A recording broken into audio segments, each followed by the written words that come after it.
Welcome to the Banker Lamp. Please enjoy the video.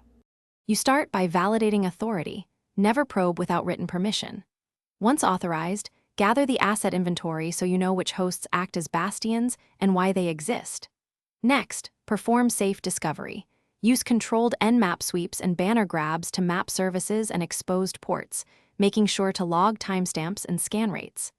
This gives you a clear baseline of reachable services and potential attack surfaces without escalating risk, and it prepares you to prioritize targets for deeper analysis.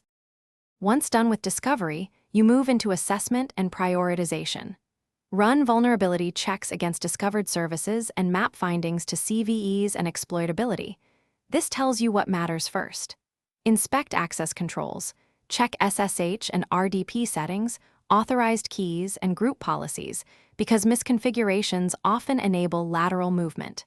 Then, analyze network ACLs and multi-factor protections to see how well the bastion segments traffic.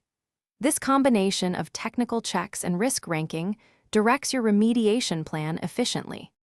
To finish, implement prioritized fixes, patch vulnerable software, remove unnecessary services, and enforce least privilege accounts so access is minimal.